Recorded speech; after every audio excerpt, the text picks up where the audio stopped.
మన ప్రియతమ ప్రధానమంత్రి శ్రీ నరేంద్ర మోదీ గారి ఆదేశాలతో మల్కాజ్గిరి పార్లమెంట్ బీజేపీ అభ్యర్థిగా మన ముందుకొస్తున్న ఈటెల రాజేందర్ గారిని భారీ మెజారిటీతో గెలిపించుకుందాం. దేశ రాష్ట్ర సేవలకై పార్లమెంటుకు పంపిద్దాం. లీడర్లను పిలిస్తే మళ్ళీ విలువకుండా లొల్లి చేస్తున్నారు. ఇకపోతే రజాకర్ సినిమా నిజంగానే తెలంగాణ చరిత్రకు అద్దం పట్టేది.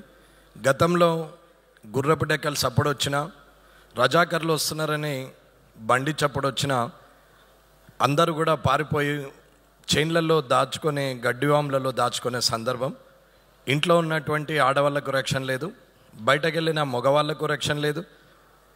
పంట పండించిన రైతు తినే వరకు కూడా అది గ్యారంటీ లేనటువంటి సందర్భం. పుట్టాం కాబట్టి బతకాలి, చచ్చే వరకు ఉండాలి అనే పరిస్థితిలో ఆ కాసిం రజ్వీ చేసినటువంటి అరాచకాలకు దర్పణమే ఈ రజాకర్. ఈ రజాకర్ సినిమాని చూసి అందరూ కూడా గత చరిత్రను తెలుసుకుంటూ, గతంలో జరిగింది, ఎంతమంది ప్రాణాలు కోల్పోయారు, ఆ రజాకర్ వ్యవస్థని కూలదోయడానికి ఎంతమంది పోరాడారు, పోరాడిన వాళ్ళ జీవితాన్ని చూసి ఆ తర్వాత తరానికి ఎంతటి మంచి జీవితాన్ని ప్రసాదించారు అనేది చూస్తే, నాటి స్వాతంత్రం నుంచి కూడా 18-20 ఏళ్లలో కూడా చనిపోయి స్వాతంత్ర సమరయోధులుగా ఉంటే ఈరోజు ఈ డయస్ మీద ఇవాళ వివిధ రంగాల్లో అందరూ కూడా స్వేచ్ఛగా బతకడానికి కారకులైనటువంటి ఆ సమరయోధులు, అమరవీరులు, వారందరికి కూడా ధన్యవాదాలు తెలియజేస్తూ, రజాకర్ సినిమాని తీయాలని ఆలోచన వచ్చినటువంటి ఒక రాజకీయ నాయకుడై ఉండి కూడా సినిమాలు చరిత్ర పుటల్లో ఉండాలి, చరిత్రను తీసుకురావాలని చెప్పి ఆలోచించి ఇవాళ ఈ సినిమా తీయడానికి ముందుకు వచ్చినటువంటి నారాయణ రెడ్డి అన్న గారికి, అలాగే సినిమా అనేది అతి తక్కువ ఖర్చులో ఎక్కువ సంతోషాన్ని ఇచ్చేది, అతి తక్కువ ఖర్చులో 10 మందికి అందుబాటులోకి వచ్చేటువంటి సినిమా రంగంలో లక్షలాది మంది ఆధారపడి ఉంటారు. ఒక్క సినిమా వెనకాల ఎన్నో వందల కుటుంబాలు బతికే పరిస్థితి ఉంటుంది. కాబట్టి ఇటువంటి చరిత్ర ఉన్నటువంటి సినిమాలు, ఇటువంటి గతాన్ని మనకి స్ఫురణకు తెచ్చే సినిమాల్ని ఖచ్చితంగా అందరూ చూడాలని కోరుకుంటూ, సినిమా భవిష్యత్తును చూపెడుతుంది, సినిమా గతాన్ని తిరిగి మనకు చూపెడుతుంది, వర్తమానంలో మనం ఎలా ఉండాలనేది చూపిస్తుంది. సినిమా ఖచ్చితంగా మార్గదర్శకంగా ఉంటుంది. ప్రతి సినిమాలో పరమార్థం ఖచ్చితంగా ఉంటుంది. ఏ సినిమా అయినా ప్రతిదీ ఒక ఆనందాన్ని ఇస్తుంది కాదు, అందులో సూక్ష్మంగా చూస్తే మనకు సందేశాన్ని కూడా ఇస్తుంది.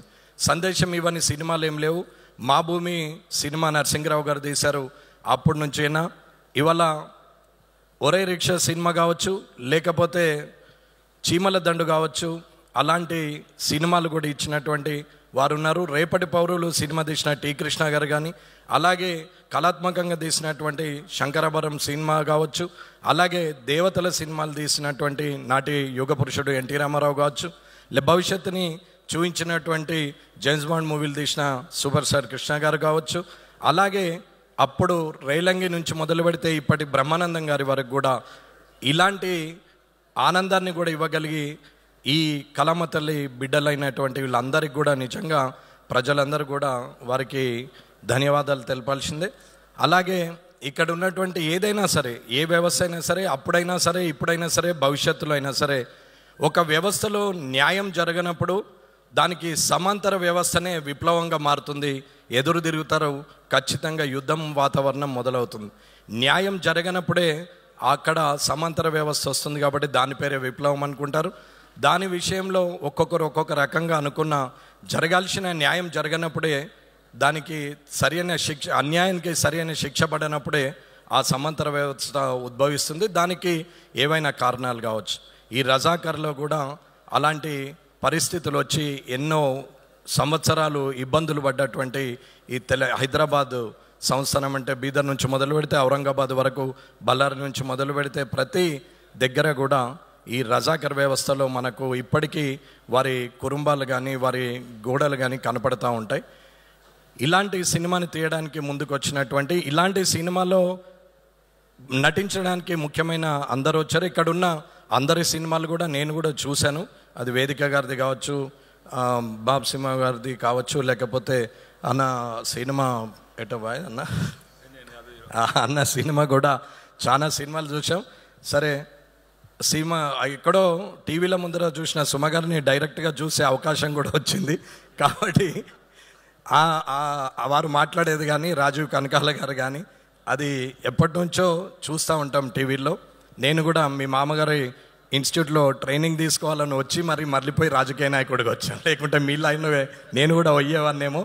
ఏదున్నా అన్న మనిషి బతకాలనుకున్నప్పుడు తనకు కావలసినంత ఉంచుకొని ఎదుటి వాళ్ళకి నలుగురికి ఇవ్వగలిగే మనసు ఉండాలి, సింప్లిసిటీ ఉండాలి, డౌన్ టు ఎర్త్ ఉండాలి.